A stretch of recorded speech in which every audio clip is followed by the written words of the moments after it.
tell Andrew to just be as quiet as he could. Andrew.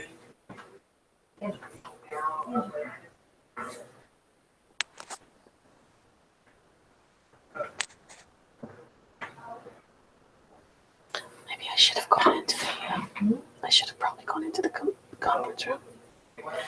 Too late now. Is the door shut? Thank you.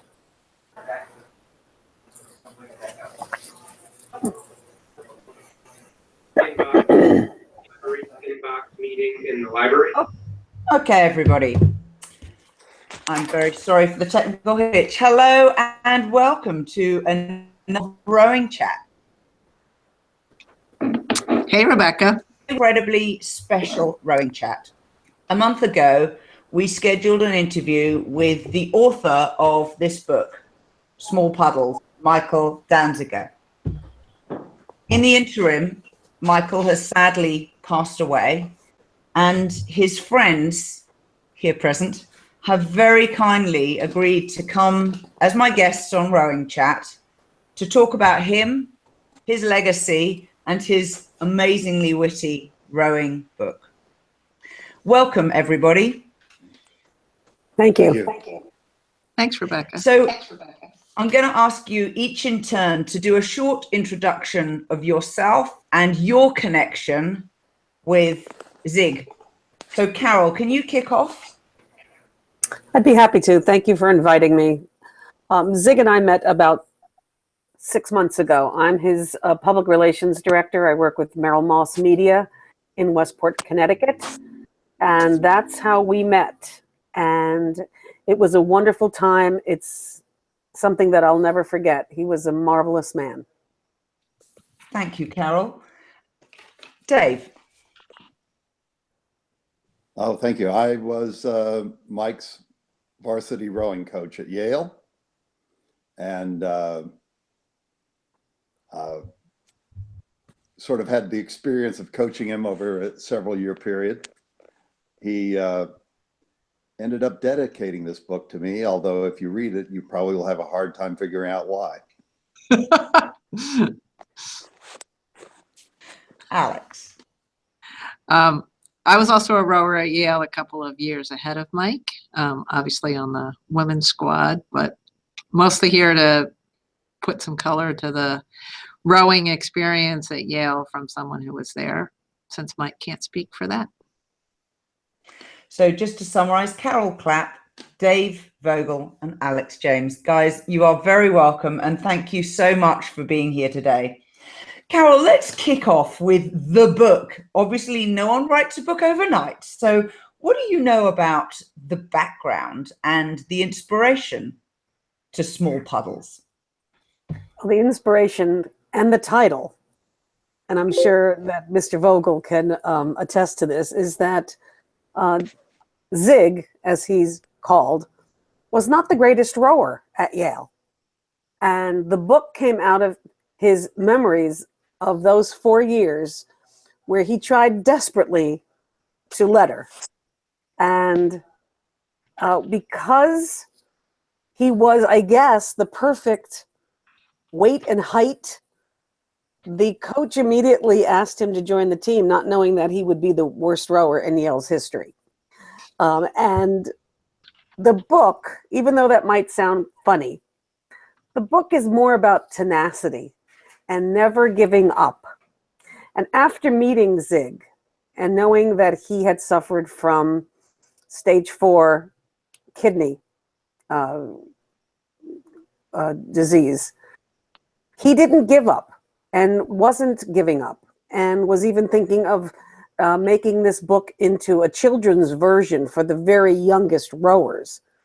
Although I was with him on several occasions where he was giving his talks and book signings, and he related as much to the younger rowers as he did to the older ones. And that just speaks volumes about this man named Michael Danziger. The book is funny and poignant and full of anecdotes about those 4 years. And even though I have never rowed in my life, it taught me a lot about when things get really tough. I hate to sound cliche-ish, but that's when the tough get rowing. I just coined that term. Now, Carole, I think you should roll back and give us the full title of the book. The book is called Small Puddles, The Triumphant Story of Yale's Worst Oarsman Ever. And there are periods between oarsman and ever, just the way Zig wanted it. So who came up with the title? He did.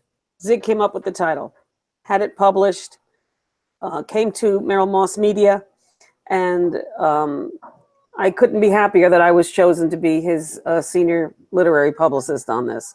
He was a delight, an absolute delight. Now, when we spoke ahead of time, you told me a couple of wonderful anecdotes. The first one was, you said Zig was the most altruistic person that you'd ever met. Is there a story behind that? There are several stories, but this is one of his final stories. We were trying to get, Zig was not the most organized person, but he was the most dedicated person I've ever met. And he was trying desperately to get a table at the Golden Oar in New York City. What's the Golden Oar? Well, I think Mr. Vogel can explain that to you more than I can, but it's a very elegant event that Mr. Vogel, tell them what the Golden Oar was all about, and then I'll tell you what happened with that, with him trying to get that check there. It's an annual awards dinner that is held by U.S. Rowing, the national governing body of rowing in the United States. And they honor people in the sport of rowing. It's held every November. And the chief honoree at this particular dinner, who was receiving the U.S. rowing medal, was actually was my coach at Yale, the lightweight coach who preceded me, Jimmy Joy. And Mike agreed to buy a table to sponsor the Yale coaches to go down to be at this dinner. I guess I'll pick it up from there. It's not that he wasn't writing the check out, but there were some strings we had to pull to get it written out. And at one point I had said to him, Zig, you're going to lose the table if we don't get this check to them in 24 hours. And he said to me, Carole, I don't care about the table. I care about getting that money to them so that they can do good with it. And I said, oh, that's fine. We can do that.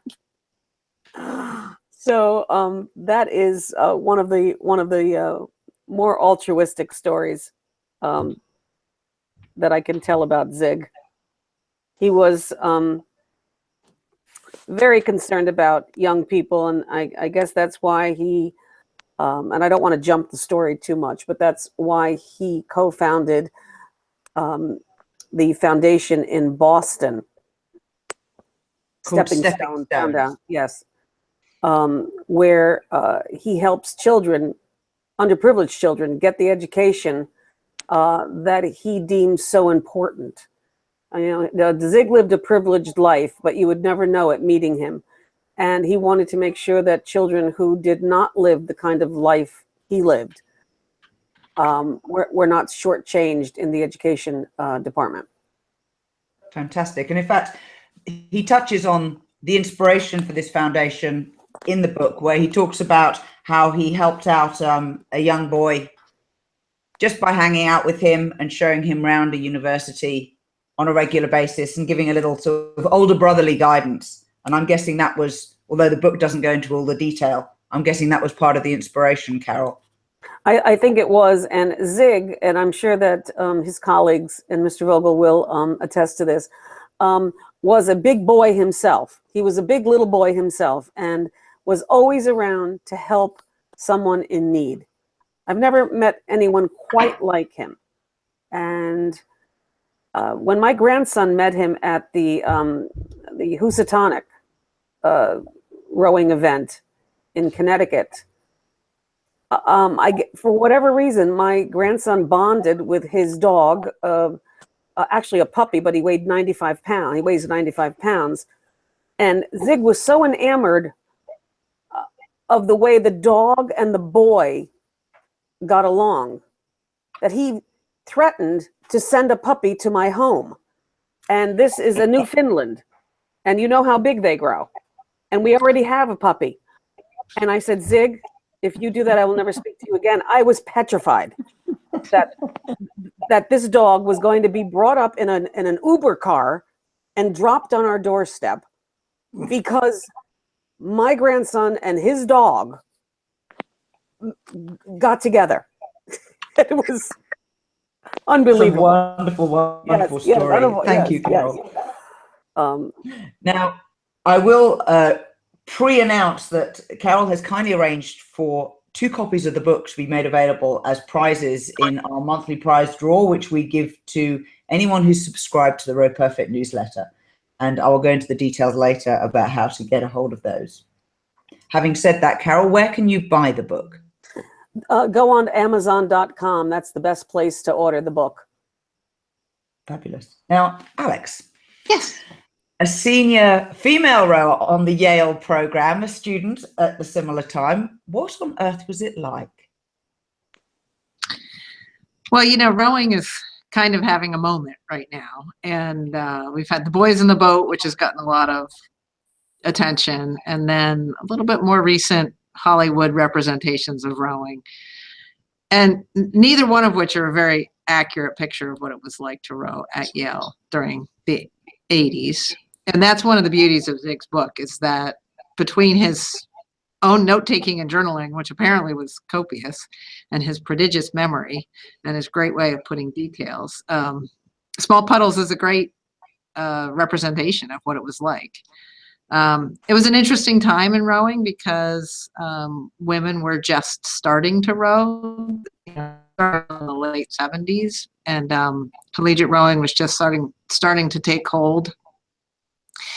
Inside the Yale Boathouse, it was very much 3 separate communities, and Mike kind of conveys that. The heavyweight squad, who definitely thought they ruled the roost and functionally somewhat did, at least from a budget standpoint, and the lightweight men's team and the women's team. And they're, in some ways, the women and the lightweights were a little bit allies because we both were the squads with less money and less control of the schedule and less good equipment and all of that.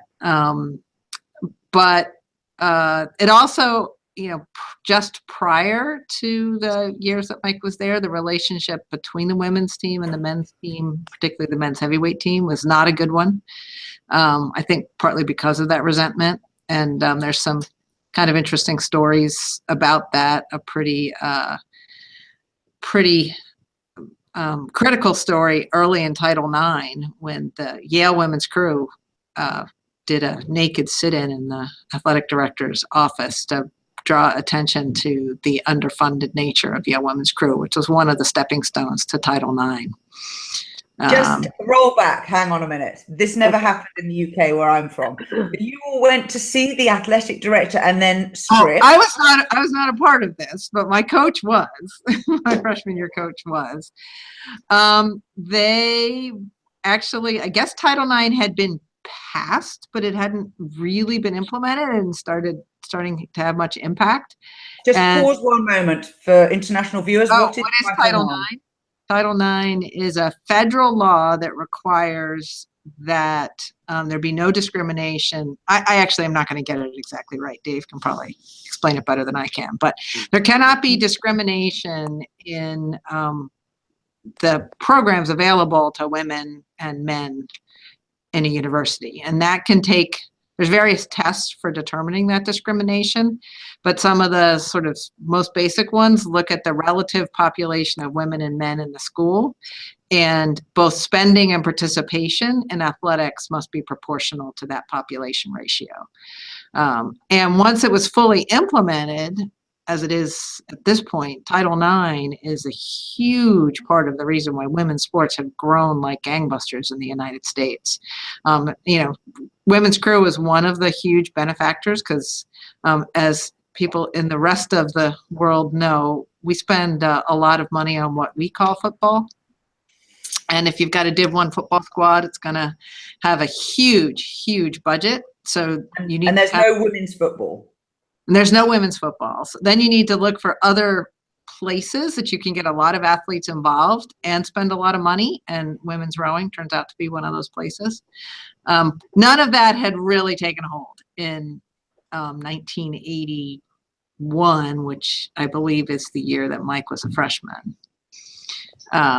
So we were still kind of lumping along with passed down boats and, our schedule was very much dictated by the heavyweight men's crew. And, we didn't have near the travel or uniform budget or anything like that they did. But we still had a lot of fun. And another big difference between then and now was that a majority instead of a minority of the athletes were walk-on athletes, at least at the lightweight and women's level. There were always a handful of recruited athletes, but there just wasn't much high school rowing, so there weren't many people to recruit. Now, so just to clarify, a walk-on is someone who has never rowed before they join the rowing team. So correct. They are novices in the lingo. Yep. So freshman year, they are trying to learn how to row. And typically if somebody is recruited, they often are not caused to suffer novice rowing. So you basically have everybody is a novice that is trying to learn together. And one of the things that Zig kind of captures pretty eloquently is just how god awful that really is. There's an awful lot of thumping and crashing and bang knuckles and handles in the back, and nothing like the elegance of rowing as it can turn into. I'm going to take that moment to read a little bit. That's exactly what you just described from the book. When Rick, it took me about 3 weeks to realize that Yale athletes call their coaches by their first name. When Rick decided we had finally displayed a certain minimum level of skill in the tanks, he announced we would start rowing on the water. We all jogged about a mile down Chapel Street towards the Yale Bowl until we reached the lagoon, where the freshman squad practice in the fall. It's a protected channel of almost 2,000 meters. Next to the dock was what looked like a large garage. Rick opened the doors and we all peered in. The space was dark and musty, but we could see large wooden boats on several racks. The boats looked sleek and fast. I couldn't wait to jump in. Rick divided the 16 oarsmen and 2 coxswains into 2 boats. I was assigned to the 2 seat and would be rowing on the port side. I'd written port and starboard on my left and right sneakers just to keep things straight. Since we'd been moving backwards, however, port was only the left-hand side for the coxswain. I had to quickly reverse learn the words I had given each sneaker. He then goes on to talk about the athletes who already knew how to row. A week or so of rowing in pairs and fours, and finally we began to row all 8. The balance was incredibly precarious. If all oars weren't on the water at the same time, our shell teetered in the water like a bicycle right after Dad took the training wheels off. The boat would slam from side to side, sending knuckles crashing into gunnels and agonized cries of pain and frustration into the air. As bad as this was for us neophytes, it must have been way worse for the experienced oarsmen. Colin Cook, for instance, had rowed for years at Seattle's Lakeside High School. He was stoic, but had to be seething inside. John Ragrant, who rowed on a Canadian junior team, was less patient. "Set the motherfucking boat," he would scream whenever we fell to one side or the other, which was always. After practice, he would grumble non-stop about how things were so much better where he used to row. I wondered why he didn't just quit if he thought we sucked so badly. And sure enough, one day he did. Rick called his name at practice and there was no response. He was gone, and I'd almost never see him and certainly never talk to him again. I learned that that's the way it was in crew. When someone quit, they just seemed to drop out of my life. We'd go from seeing each other every day and talking about practice over dinner to nothing. No contact at all. I began to find out that oarsmen formed a unique and tight fraternal order, and when somebody defected, they were all but forgotten. Alix, talk to us a little bit about this thing about quitting. What is it?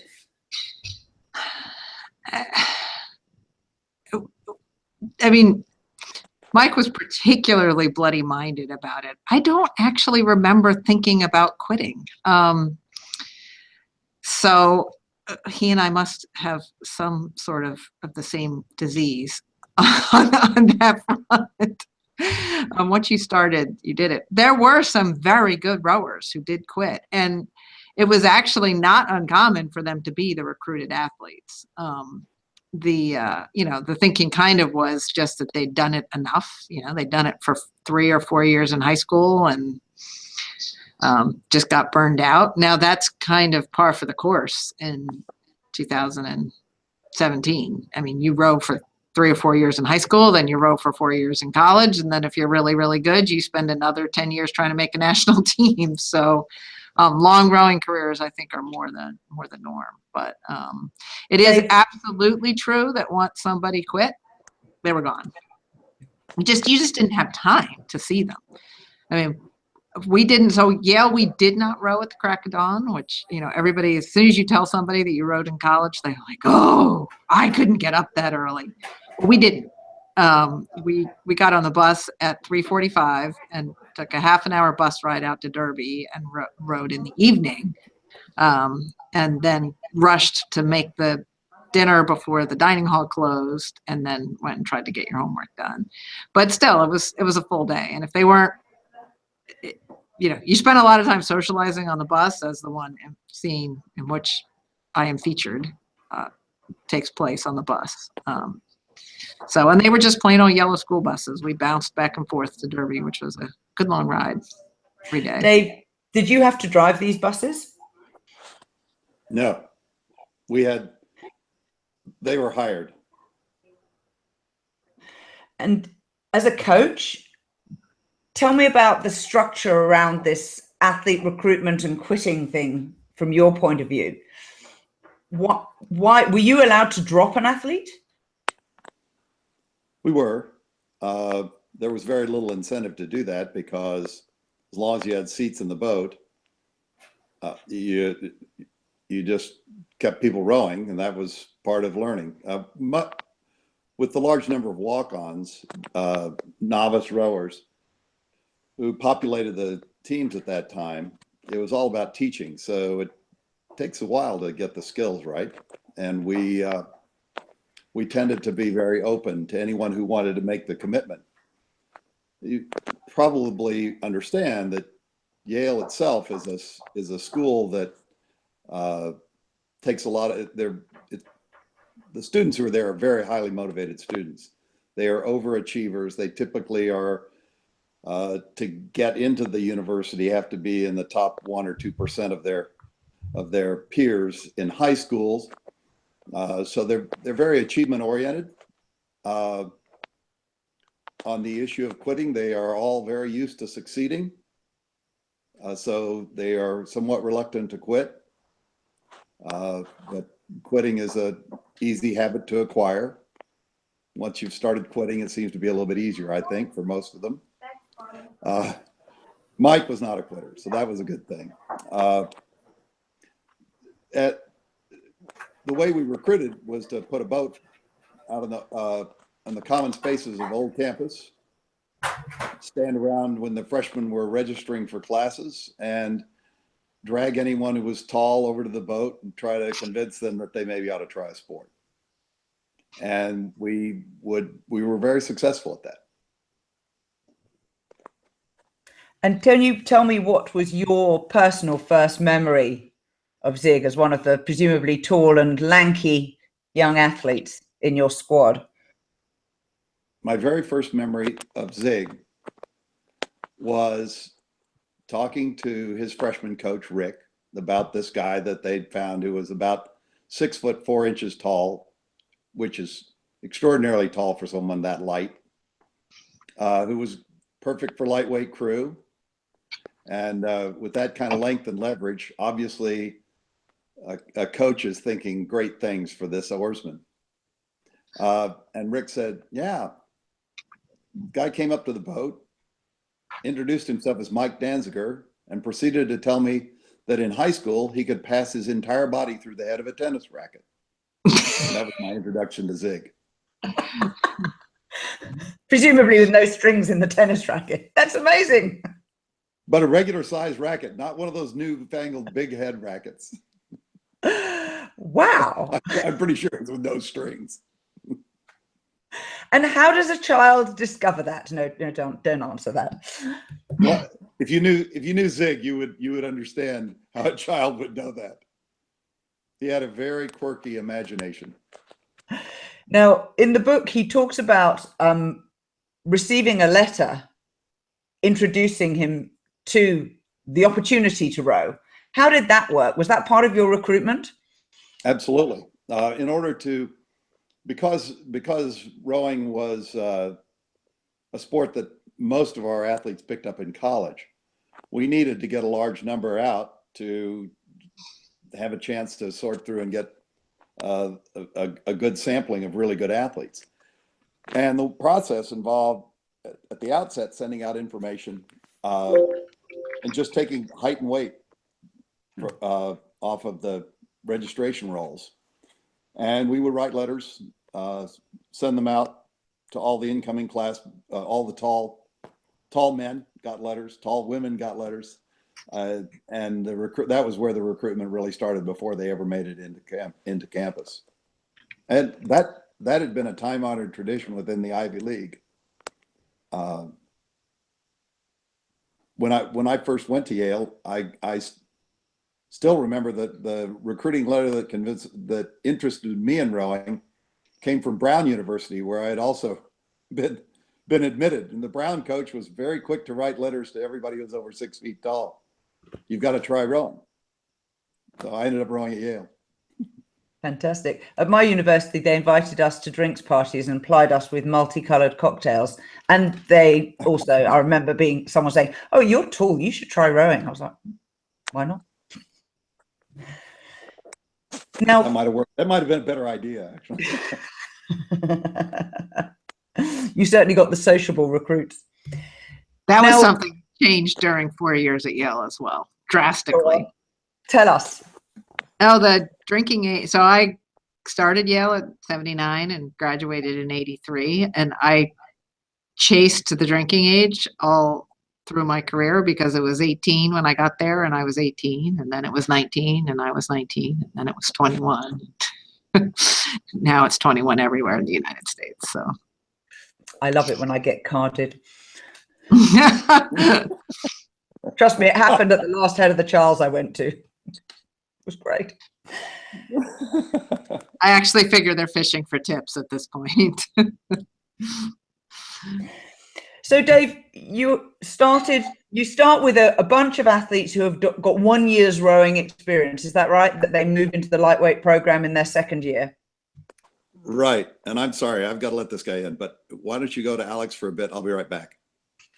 Go. Alix, student hijinks aside, was university the first time you personally went into a sport that was as time consuming, or were you a high school athlete who did everything? I had never done an organized scholastic sport before crew. I was athletic in high school, rode horses and was a runner. So my background in the sport is that my stepdad is one of 2 founders of a rowing business. And that business was founded in 1978. So it was founded just before I got to school. And so that was actually why I went and introduced myself to the coach, because I had sold him product because I worked in the business. Holiday jobs, you see? How handy is that? Yeah. So I'd done some soldering in the basement, not particularly successfully. And I had not considered rowing. And I am quite short. I'm 5'7", which for rowing is short. but he encouraged me to try out. And my coach, my novice year coach, was a phenomenal woman athlete, pretty legendary in the sport, named Chris Ernst. And Chris is actually 5'5", so I didn't have much of an excuse. You're taller than her. Yeah, and so that was why I same boat, same situation as David described.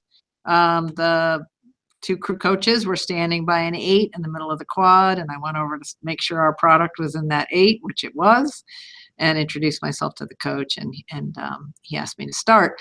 And I actually did not think I was athletic. I have, like a lot of rowers, probably Mike included, although if he played tennis, maybe not. I have really, really bad hand-eye coordination.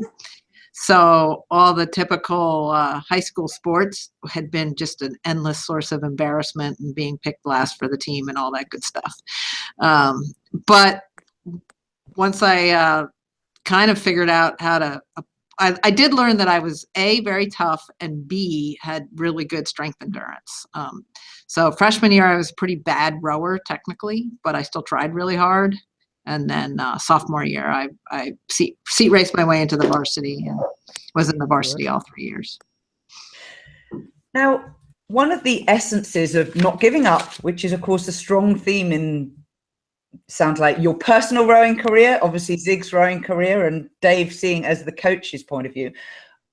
Alix, what do you think is the essence of rowing as a sport that somehow creates bonds that help people to overcome this type of adversity? It can be bonds, and it can be the biggest battles of your life as well. I mean, there's a reason rowing pictures are hanging in the halls of every corporation. I don't know about the UK, but certainly in the United States, if you can walk through a big business and not find some picture of rowing with the word teamwork underneath it, you're in an unusual business. There is, in my view, no other sport that requires as much of the individual and gives them as little individual recognition for it. It is very much a team sport. And that's its beauty. So something about sitting on the bus on the way to the river every day builds these bonds. That, and you know, the ratio of workout time to competition time is just completely ridiculous. Yeah, you know, most of us did double practices in the winter. Total practice time, you know, all in was a solid 4 hours a day. And then, you know, we had 8 intercollegiate 6.5 minute races. I mean, it's a little ridiculous. And how it's not quite as bad as training the entire year for the Oxford Cambridge race, but that's only a 6-month program. It's easy. Yeah. But yes, we did talk about endlessly calculating the number of hours of practice compared with the number of strokes in the race. For 220 strokes, how many hours of practice goes into each stroke? There's also something which, as Mike alludes to in the book, he did not experience very often. A boat that is going well, you feel as strong as 8 people. And it absolutely positively, you rise above your own personal limitations. There's something about the momentum and swing and just what you're feeling that you absolutely do things that if you tried to do it by yourself on a rowing machine or by yourself in a single, you can, it's a rare person that can make themselves do it by themselves. And that's a pretty awesome feeling. Dave, as a coach, what is it about crew, the young athletes, the relationship with the coach? What is it that digs out the psychologies of the non-quitter? Well, I think as a coach, you have to provide an environment that is the kind of environment that encourages surpassing your limits, an environment that is all about testing yourself and being the best at something. And at the time that Mike was rowing, the Yale lightweights were at the beginning of a cycle of domination within that world of rowing in the United States, and we're right at the top of the pack of the lightweight crews in this country. So it was a very high performance and a very high achieving group. People set their goals very high, and the coach's job is to be sure that people are challenged and tested to do more when they can. So you kind of have, you're not, I would say you're pushing people, and that causes some people to break. You have to find the right kind of buttons to push with different athletes. As you might gather from Mike's book, there was a certain amount of negative reinforcement to my style. And I think the athletes who stuck it out were just challenged, and they wanted to prove that they were better than I thought they were. So Mike was one of those. He never he never proved that, but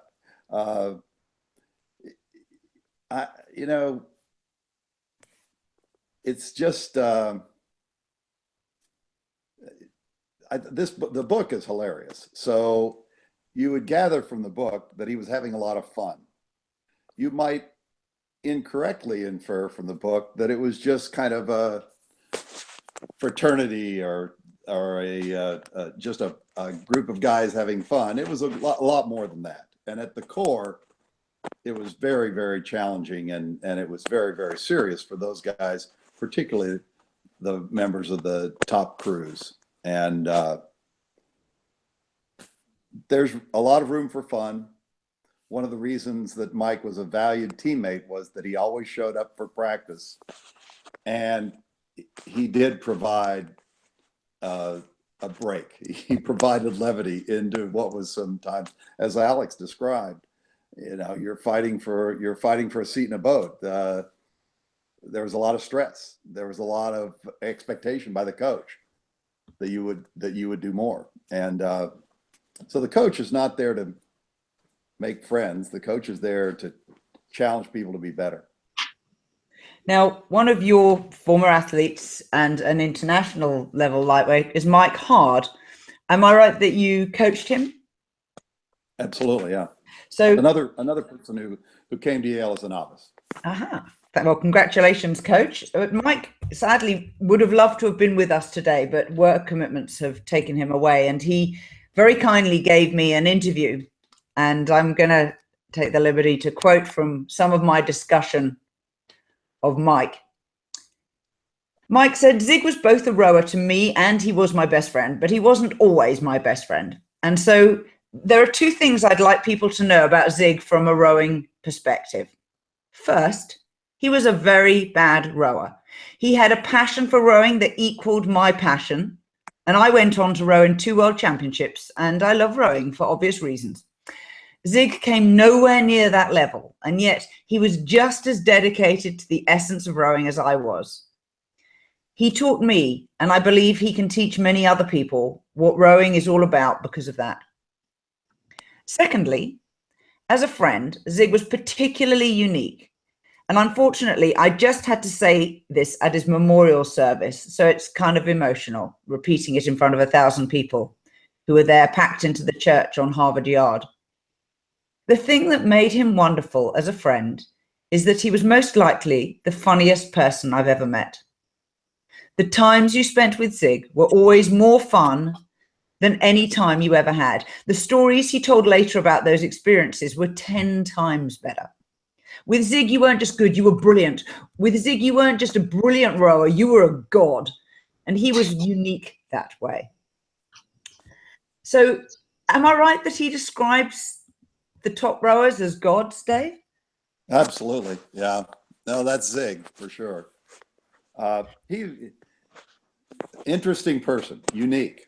Never met anyone like him. I'm sure I never will again. And a very ordinary day in Zig's life was like the most chaotic day that you will ever experience in your life. And I can't imagine how anyone lived that way, but Zig just had a love of life that was unparalleled, and he made the most of every day. So tell us, do you actually know what happened on an average Zig day? No.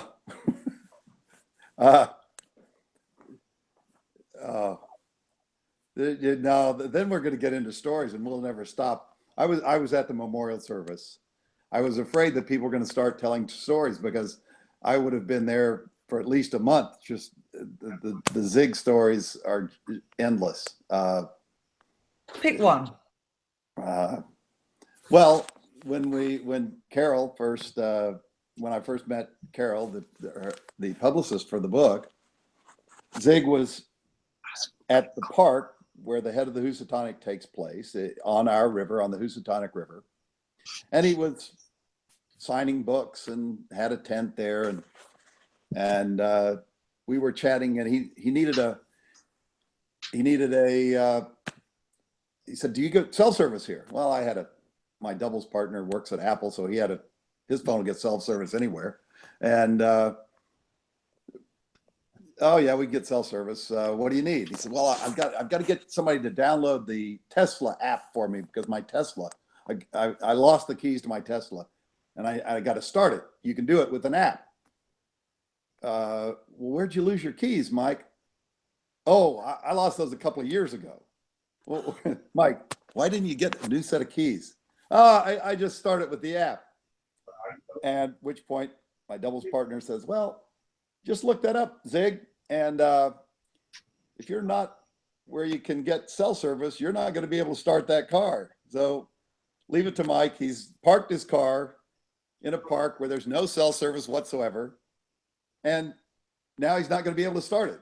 And there he is with Rowley, his 100-pound Newfoundland or 150-pound Newfoundland, and needing a ride to somewhere where he can get cell service so he can call the wrecker to come tow his car 2 miles down to wherever there's cell service so he can start it with his cell phone. And that's just typical way he lived his life. Every day was just an ordeal. And yet, how did he manage to show up on time for a rowing practice every day? That's extraordinary. Well, I guess he knew that if he didn't, he wouldn't be invited back.